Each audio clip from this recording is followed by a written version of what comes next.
Three vehicles pull off the gravel road at the edge of a small farm in the Midwest. Two of them have company logos on the doors. Nobody local recognizes the names, but the drivers know exactly where they're going.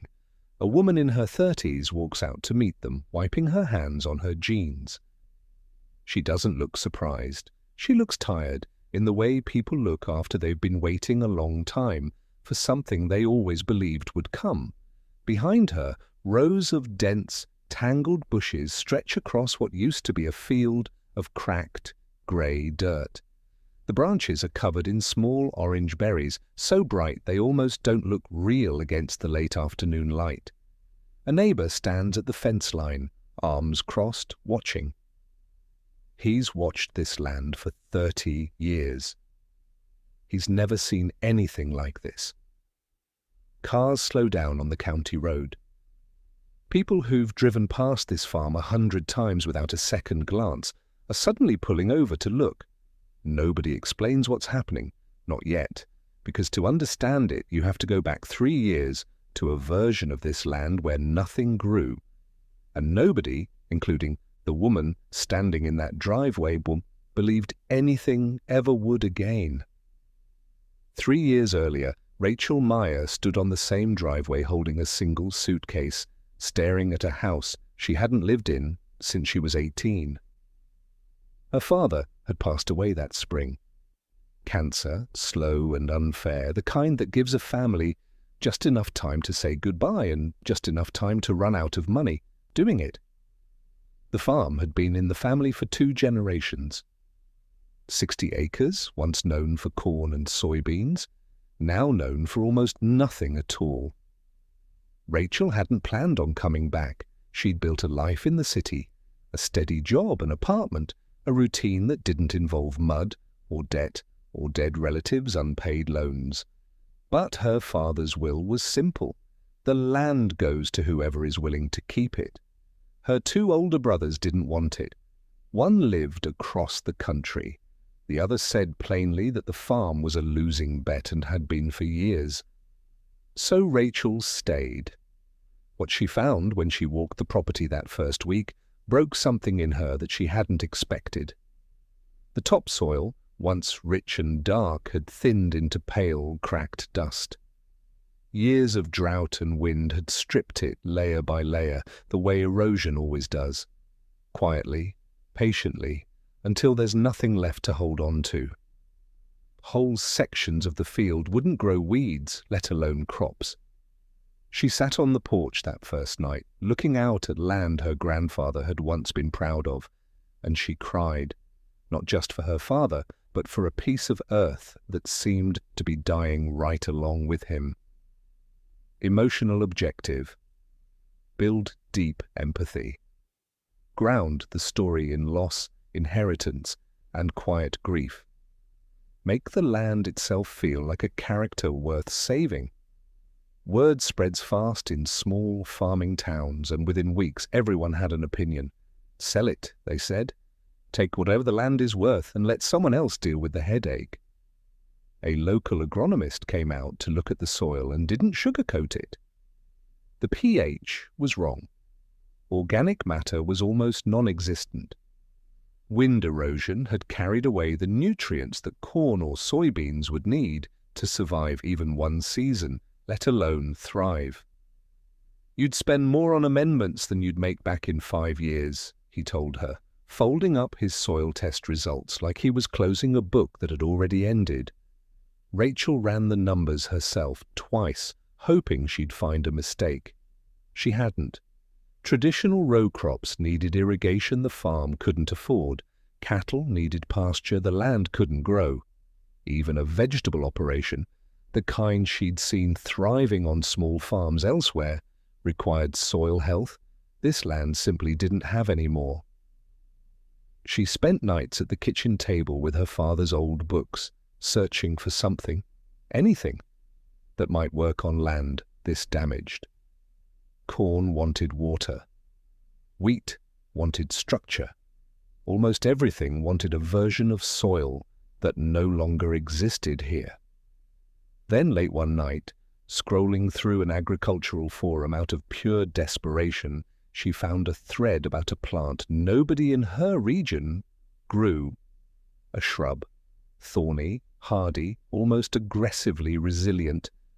The kind of plant that specialists described as one of the only crops capable of establishing itself in severely degraded, eroded ground. She read the thread twice.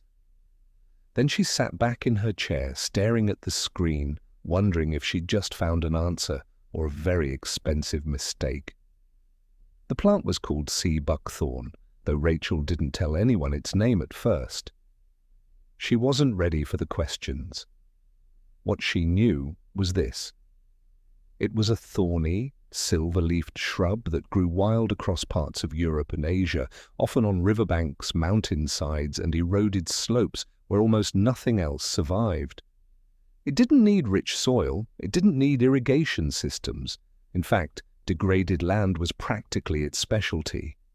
She ordered a small batch of seedling, barely enough to cover 2 acres, and told herself it was a test, nothing more. If it failed, she'd lose a modest amount of money and move on to selling the farm like everyone kept suggesting. Her neighbor, a heavy-set man named Walt Greer, who'd farmed the land next door for 3 decades, watched her plant the first row from his truck window. "What in the world is that?" he called out. "An experiment," Rachel said, not looking up. Walt laughed, the kind of laugh that wasn't cruel, just genuinely disbelieving. "Honey, nothing grows out here. You know that better than anyone." She kept planting. By the end of the week, 2 acres of small, thorny sticks poked out of the dry ground, spaced in careful rows, looking more like a mistake than a plan. Walt drove past every few days that spring, slowing down just enough to shake his head. He wasn't trying to be unkind. He just couldn't understand why a smart young woman would plant something that looked, to him, exactly like giving up disguised as trying. Rachel didn't explain herself, partly because she was proud, mostly because, if she was honest, she wasn't entirely sure herself that this would work. The first year taught Rachel humility. Nearly a third of the seedlings didn't survive the summer. The ones that did grow grew slowly, stubbornly, nothing like the confident ruse she'd pictured when she placed the order. Deer found the young plants before the roots had a chance to establish, chewing through entire sections overnight. Rachel woke more than once to find a week's worth of growth gone, stripped down to bare stems. Money grew tighter with every passing month. Her savings, meant to last 2 years, were disappearing in 8. She took a part-time bookkeeping job in town, waking before sunrise to work the fields before driving in for an 8-hour shift, then coming home to work the fields again until dark. Walt didn't say much anymore. He didn't need to. His silence, driving past those thin, uneven rows, said more than any comment could have. Other locals weren't as quiet. At the feed store, she overheard someone joke that the Meyer girl had planted a hedge instead of a harvest. She laughed along because what else was there to do, and then cried in her truck in the parking lot because some days that was easier than pretending it didn't hurt. There were nights she seriously considered stopping, cutting her losses, selling the land like her brother had said from the beginning, but every morning she walked the rows anyway, checking each plant, pulling weeds around roots too small to defend themselves, talking to seedlings the way her father used to talk to his corn, not because she expected an answer, but because it made the work feel less lonely. By late fall, something small had changed, not the plants themselves, not yet. But underneath them, in the thin strip of soil around each root, the ground looked slightly darker than the dust surrounding it. It was barely noticeable. Rachel noticed anyway. By the second spring, the field looked different, and this time even Walt noticed. The surviving shrubs had grown thicker, their root systems finally deep enough to hold their ground against the wind. Where the soil had once blown freely across the property in dry gusts, it now stayed put, caught and anchored by a web of roots working quietly beneath the surface. Rachel started noticing birds again. Small flocks that hadn't visited the property in years began landing along the tree line at the edge of the field, drawn by insects that were slowly returning now that there was something alive to sustain them.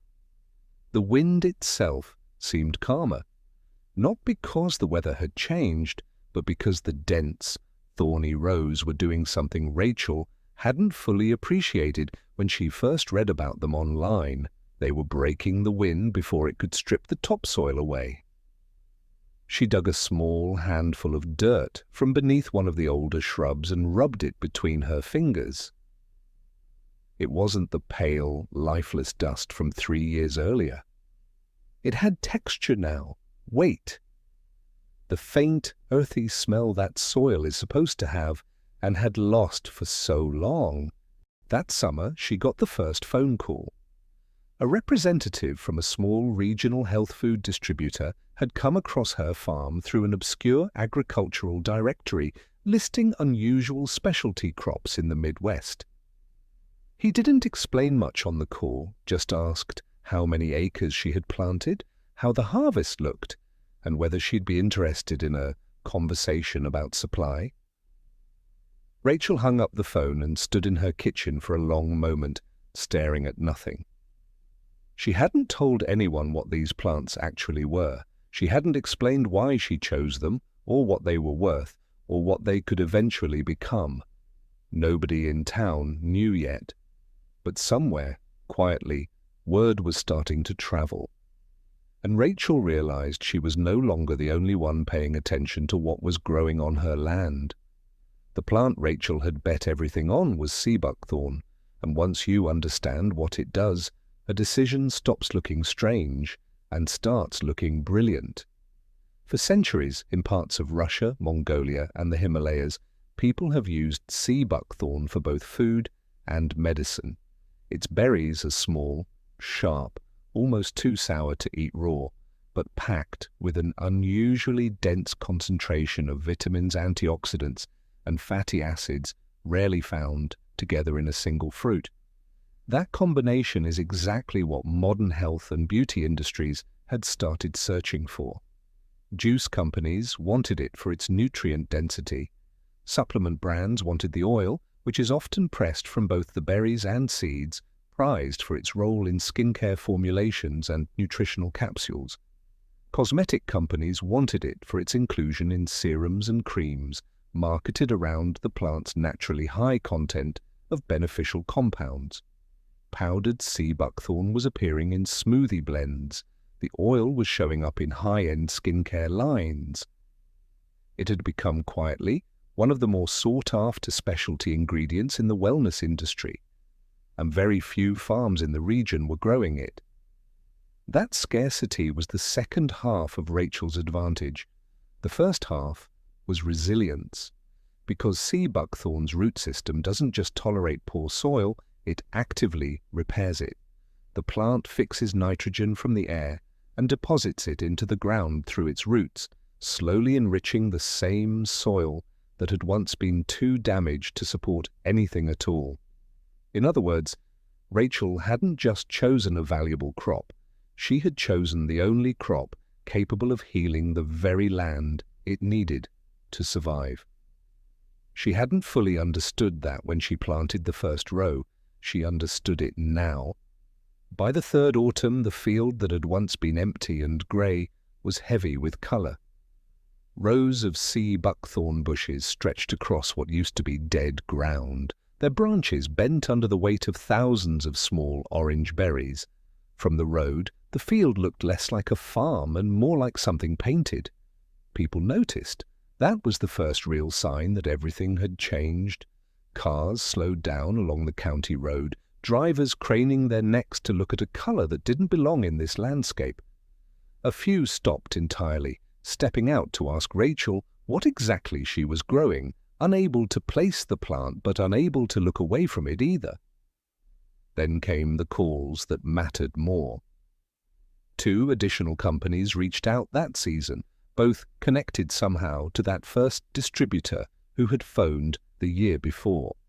Word had moved through the small, specialized world of specialty crop buyers, the kind of world Rachel hadn't known existed until she accidentally became part of it. A local news reporter, hearing about it second-hand from someone at the feed store, drove out to see for herself and ended up staying for 2 hours, walking the rows, asking questions, filming the berries up close. Walt showed up too, though he didn't announce it the way the others did.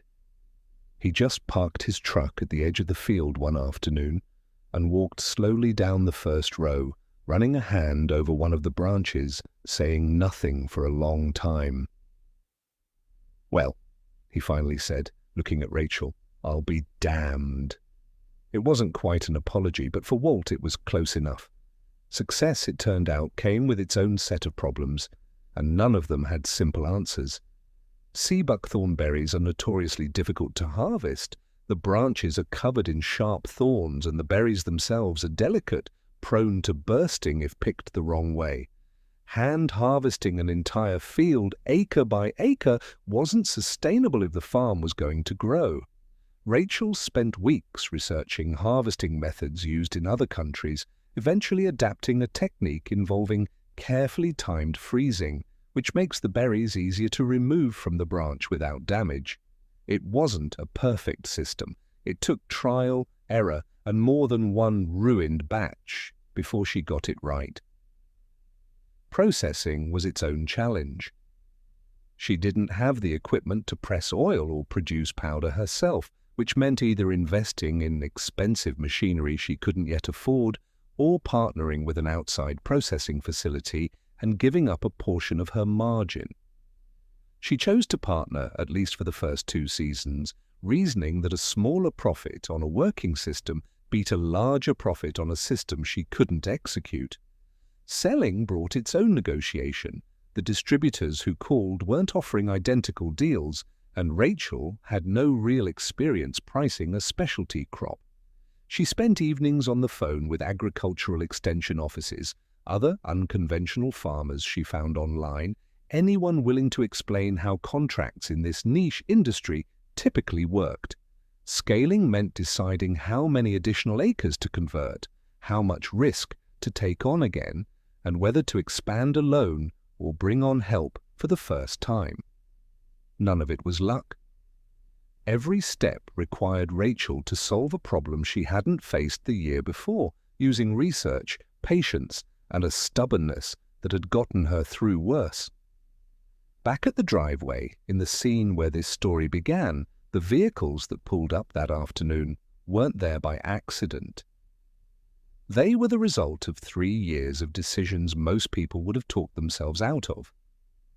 By that 3rd year, Rachel's farm had become quietly profitable. Not the kind of success that makes headlines about overnight fortunes, but the steady, believable kind, built acre by acre, mistake by mistake. The health and beauty companies she'd once only spoken to by phone now sent representatives directly, eager to lock in supply agreements before competitors did. The distributor list had grown from 1 to several. The local reporter's story had brought a small wave of curious visitors, some of whom became customers themselves. But if you asked Rachel what she was proudest of, it wasn't the contracts or the berries or even the financial relief that had finally arrived after 3 exhausting years. It was the soil. Where there had once been pale, cracked earth that couldn't hold a single root, there was now dark, textured ground, rich with the kind of life that takes years, sometimes decades, to rebuild. Birds nested in the tree line, insects moved freely between rows. Wind that once carried away everything valuable now moved gently through branches that held their ground. Walt still stops by sometimes, no longer to shake his head, but to ask Rachel questions about starting a few rows on his own land next spring. Rachel likes to remind him what she reminds every visitor who asks about the secret to what happened here. The berries were never really the point. They were simply the plant's way of thanking her for the one thing she'd actually set out to fix: the land itself. Whole again, quietly, patiently, one root at a time.